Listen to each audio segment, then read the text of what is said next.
Alors, nous avons d'autres réactions ou bien de transformations qu'il existe dans un diagramme de phase. Alors, nous avons des transformations étictoïdes et péritictiques et péritictoïdes.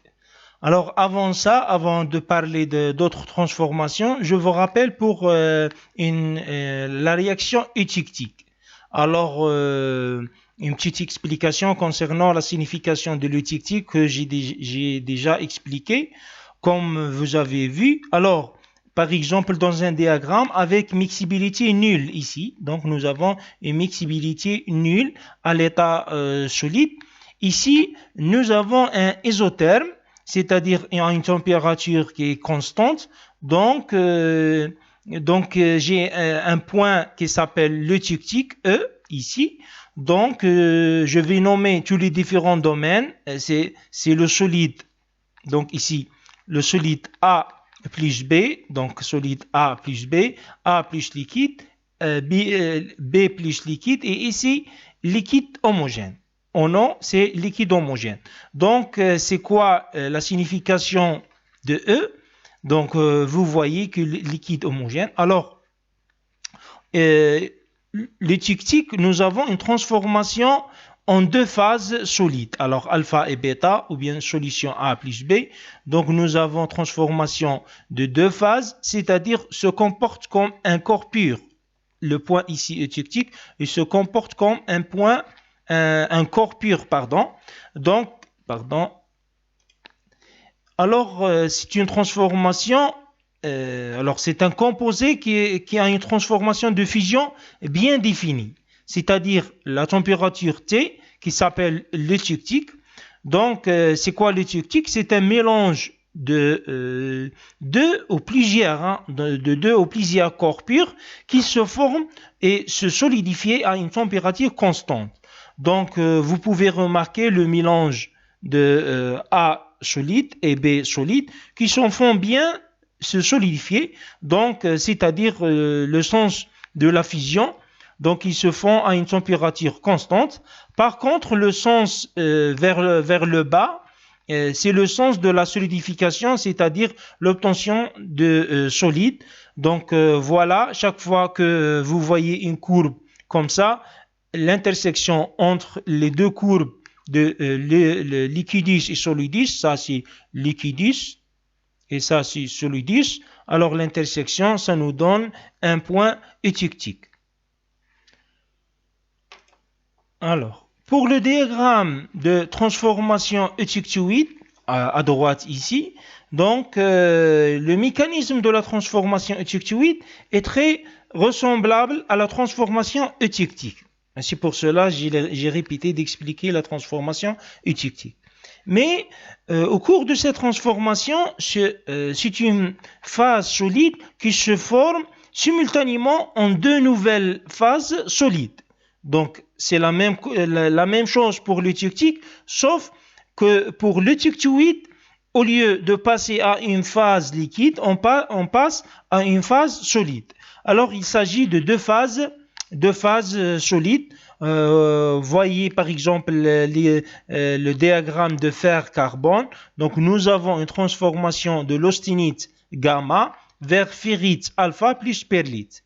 Donc solide vers deux solides. Ou bien il y a d'autres transformations telles que par exemple gamma vers alpha plus bêta. Alors il y a plein d'exemples.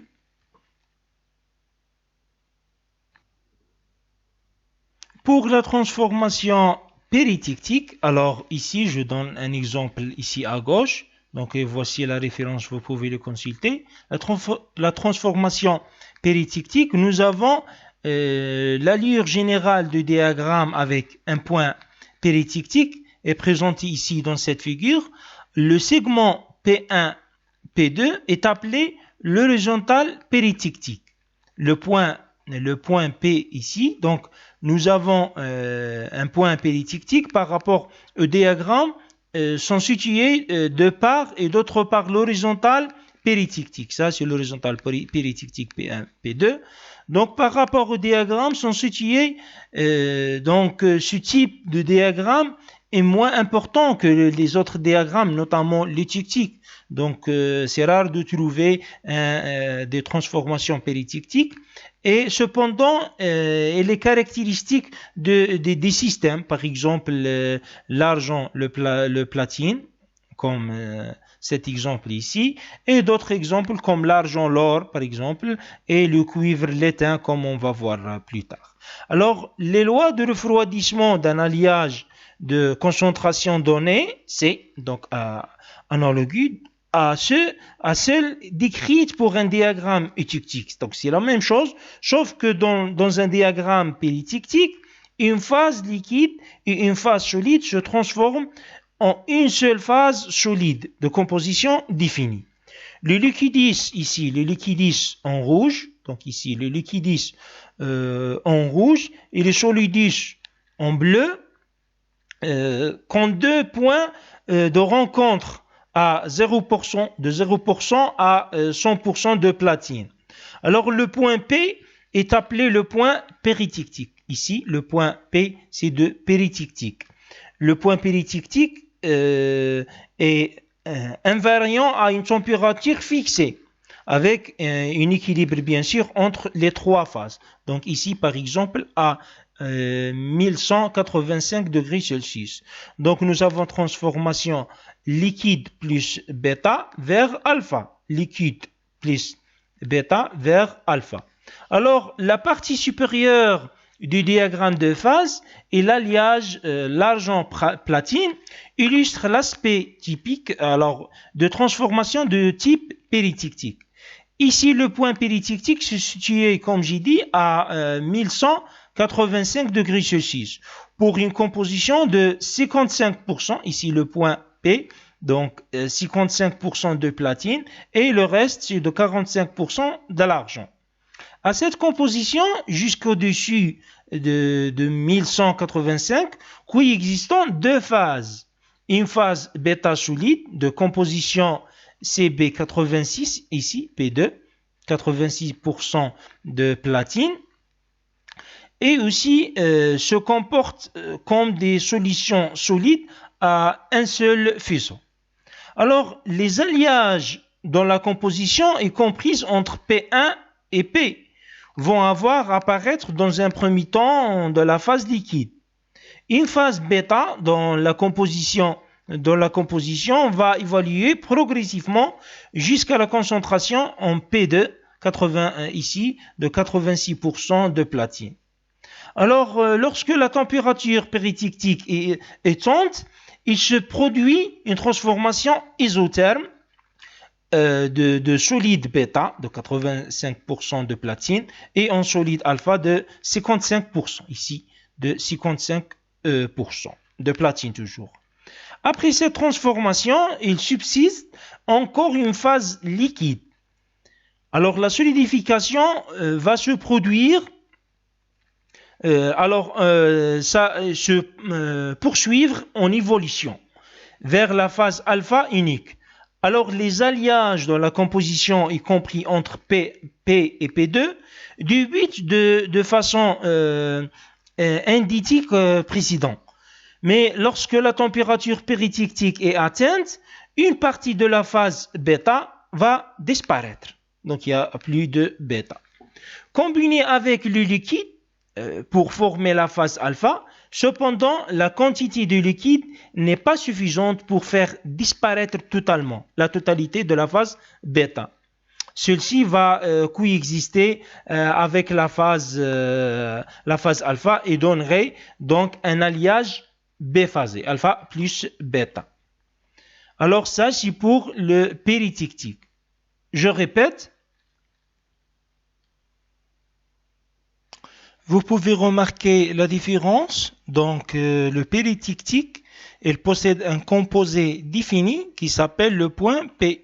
Donc, le point P, péritictique, donc composant, c'est un constant vertical. Donc, ici, donc c'est un composant vertical, donc qui s'appelle péritictique. Donc, vous voyez ici, en nom, nous avons liquide homogène et qui s'est solidifié, donc il y a une transformation, va nous donner un composé un composé 1 plus liquide, ça nous donne un autre composé.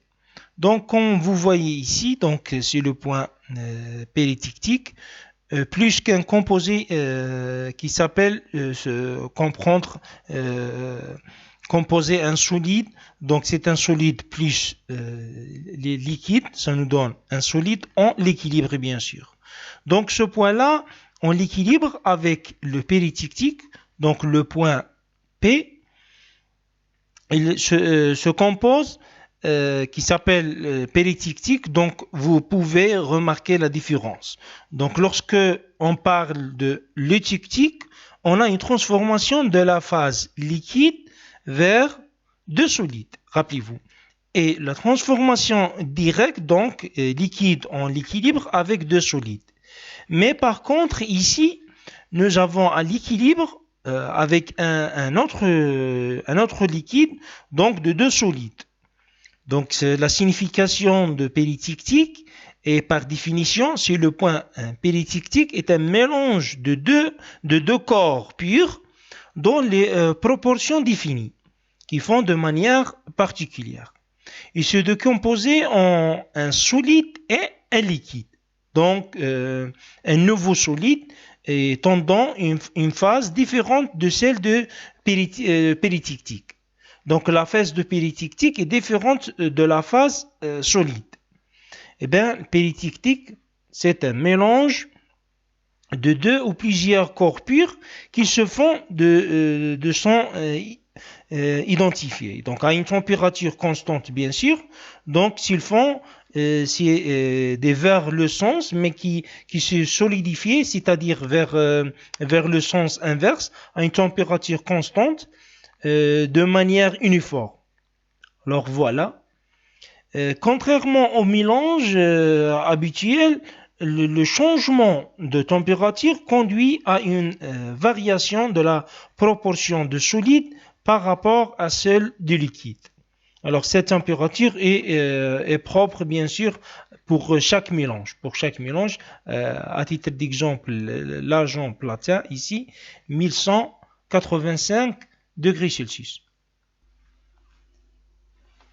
Si on trouve quelque part sur un diagramme d'équilibre ou bien un diagramme de phase, l'arrangement de zones suivantes, une zone liquide, alors une zone liquide, une première phase solide nommée alpha, alors on trouve les régions, donc une deuxième phase solide nommée bêta, alors ici c'est de bêta, donc entre ces deux zones monophasées, on trouve des régions biphasées, alpha plus bêta. Alors bêta plus liquide, ici bêta plus liquide, et enfin alors un mélange alpha plus liquide. Le point péritictique est situé ici.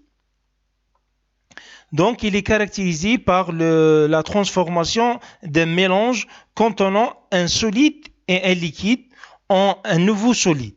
Donc ici, c'est le liquide et la phase alpha, la phase alpha solide, qui se transforme en solide bêta, où on trouve des points péritictiques dans beaucoup d'alliages. Alors, par exemple, ici, donc ici, l'étain cuivre, donc l'étain cuivre ou bien l'étain cuivre zinc aussi, mais aussi dans le diagramme d'équilibre fer-carbone, comme nous avons déjà vu ce point-là, de l'austenite vers ferrite alpha plus perlite. Et voici les courbes des énergies de Gibbs des trois phases rencontrées ici à la température péritictique.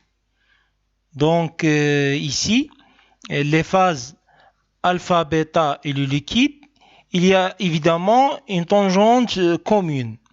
En prenant les minimums, on voit apparaître les différentes zones.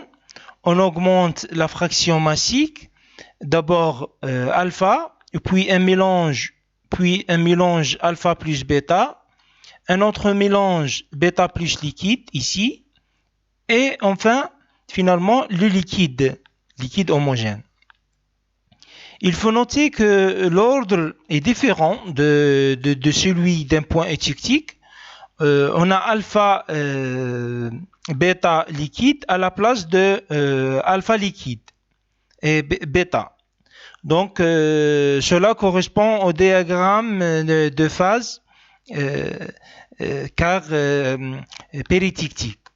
On a liquide à droite, c'est-à-dire aux routes concentration de bêta, alors que pour l'étiquetique, le liquide est au centre, c'est-à-dire entre la phase alpha et la phase bêta. Pour une température supérieure à Tp, péritictique, température péritictique, alors la courbe se déplace un peu comme la température est plus élevée. Les phases solides sont moins stables. Alpha se décale vers le haut. Ici, alpha se décale vers le haut. Alors, les phases solides sont moins stables.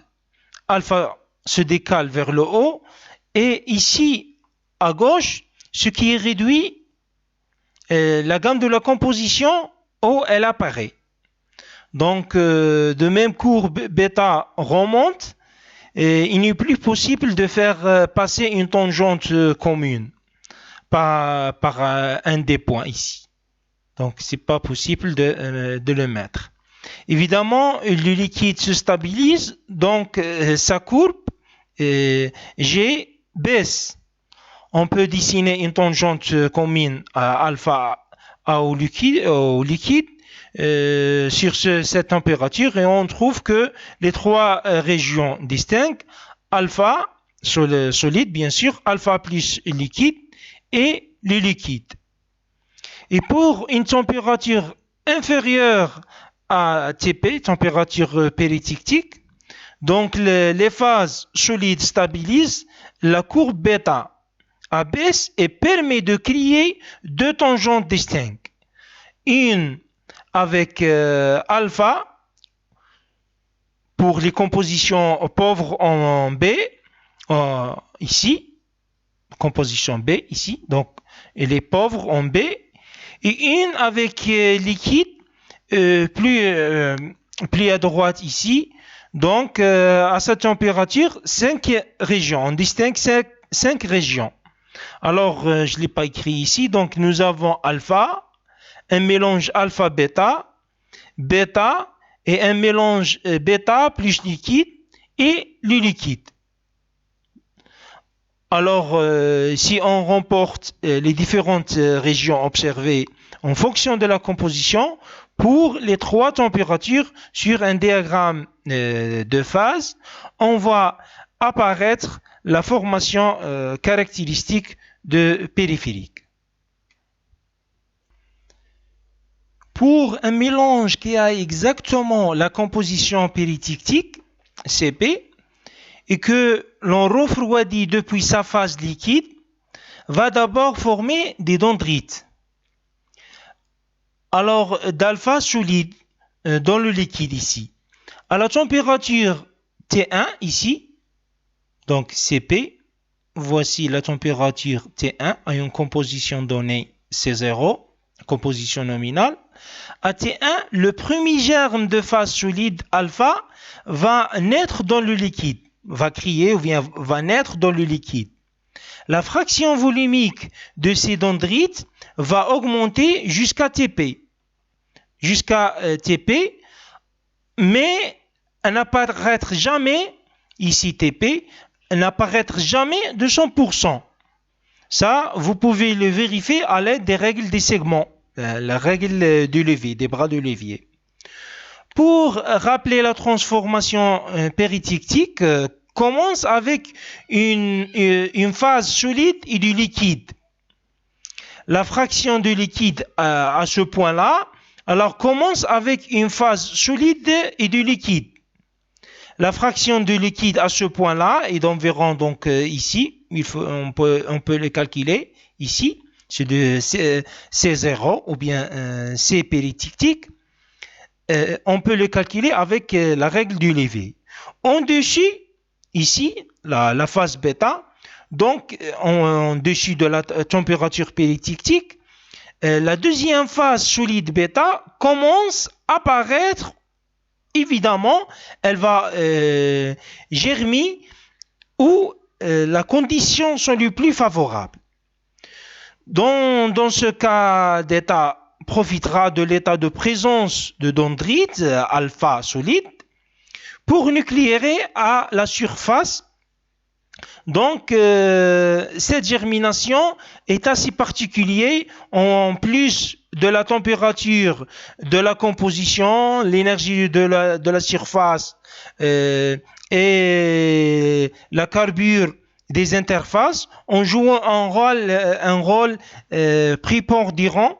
Donc, c'est pas la peine d'entrer, c'est un peu compliqué, c'est pas la peine d'entrer dans les détails. En gros, la phase bêta croît la surface d'alpha à partir du liquide. Cela provoque au-dessus de la dissolution partielle d'alpha, particulier ou bien partielle d'alpha dans le liquide. Alpha se redéposer un peu plus loin, enrichir des atomes de B. Cela est possible car on voit que la ligne qui sépare alpha de bêta a une pente positive. Une part des atomes de là-dessus dans le liquide servant une forme de la phase bêta. Cette première étape complexe, c'est une réaction péritictique. Quand on continue à refroidir, la fraction volumique de bêta augmente. On le voit, le triangle, donc ce triangle-là, va augmenter ou bien va s'élargir. Donc, quand on baisse la température, bêta gagne de terrain sur le liquide. Tout en rejetant des atomes B, bêta croît directement sur la phase de solide alpha. Alors, pourquoi? Parce que c'est plus facile de créer un germe au milieu du liquide. Donc, il est facile de se créer. Le liquide a sa composition qui s'enrichit en suivant la ligne de solidus. C'est la deuxième façon de créer bêta solide. Alors, bêta remplace aussi une partie de la phase alpha en rejoignant les bras dendrites. C'est la troisième façon de créer bêta. Ensuite, la transformation dépend du reste du diagramme de phase. Le liquide va disparaître, par exemple, en solidifiant sous la forme d'une nouvelle phase. Donc, nouvelle phase ici, une phase gamma. Et comme les températures sont en baisse, les transformations risquent d'être ralenties et de ne pas pouvoir atteindre leur équilibre.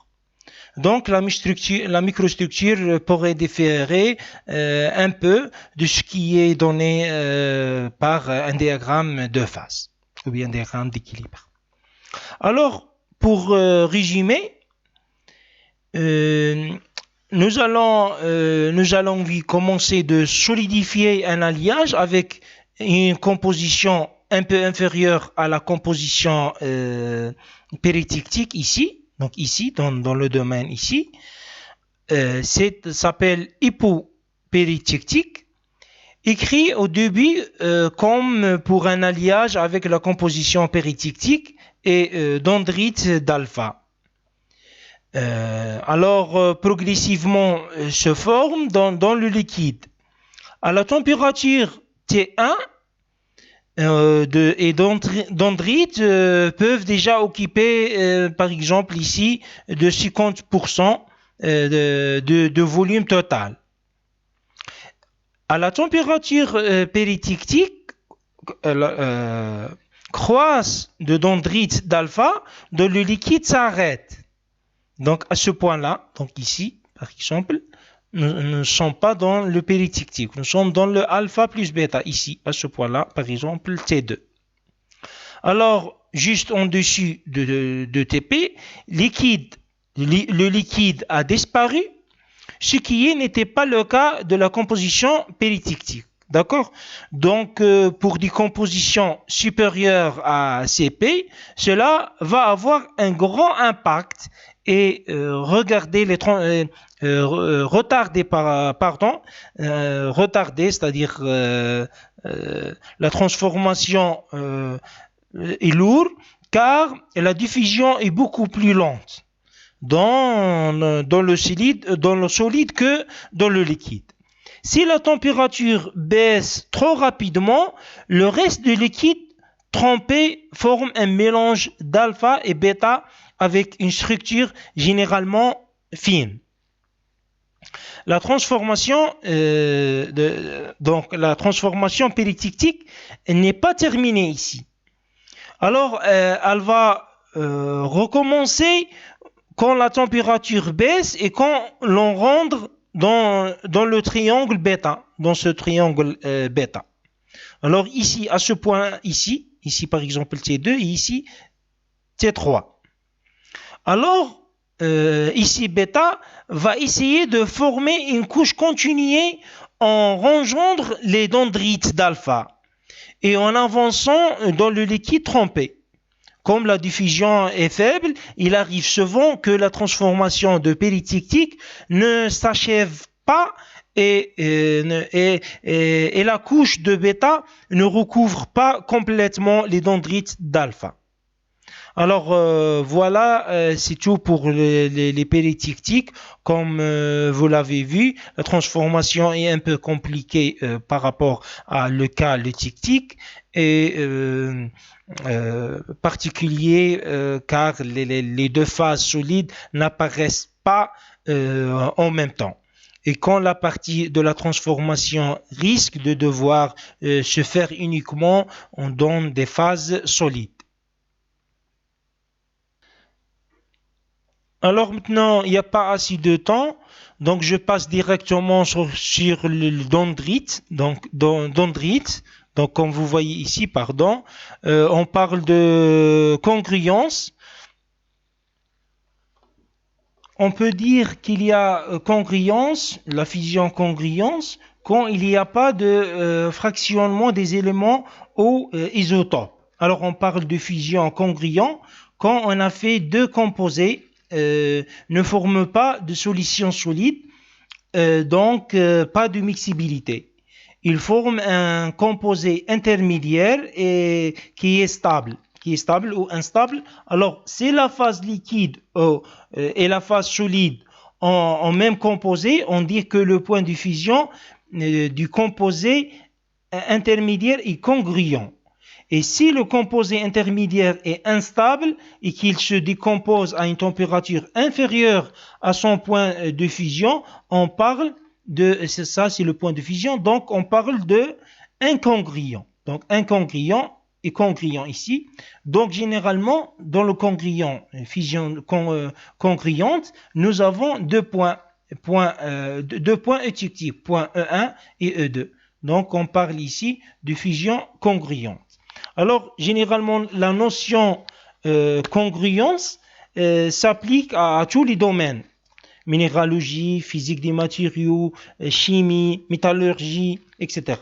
Donc, généralement, la définition de congruence, donc, c'est une substance solide, possède un point de fusion congruent. Quand le liquide produit à son point de fusion, à la même composition chimique, donc on parle de fusion congruent. Dans le cas contraire, son point de fusion est dit incongruent. On dit aussi la fusion d'une substance qu'elle est congruente ou incongruente. Alors, ce point de fusion se trouve dans le diagramme de phase. Donc, il se caractérise par l'intersection d'une ligne verticale. Donc, la ligne verticale ici, donc de A et de B, on mélange de 50-50 et un réel composé défini. Celui-ci est stable jusqu'à sa fusion au-delà de laquelle il devient un mélange homogène liquide de A et de B. Pour non congruente, point de fusion non congruente. Donc, généralement, on trouve T comme ça. Ces deux points péritictiques, donc on trouve de ce forme de T. Alors, pour le stoichiométrie, donc voici un composé stoichiométrie. C'est quoi stoichiométrie? C'est composé chimique. Donc, par exemple, ici, donc c'est pas une phase, c'est une composition chimique. Ici, c'est une composition chimique. A2B. Alors, est un composé stoichiométrie à fusion non congruent, composé défini. Et ici, de gamma est un composé non stoichiométrie. Ici, c'est non stoichiométrie, ici stoichiométrie, ici non stoichiométrie, à fusion congruente. Donc, solution solide intermédiaire. Donc, s'il y a une ligne droite parallèle à l'axe de la température, on parle de composé stoichiométrique. C'est un composé chimique. Par contre, ici, non stoichiométrique. Donc, voici les différentes phases que vous avez déjà vues. Donc, on a déjà parlé. Brièvement, voici l'étictique, voici l'étictuide, péritictique et péritictuide. Je vais arrêter ici. Merci pour votre attention. Et voici les références comme d'habitude. Et vous pouvez me contacter par email ou par les réseaux sociaux.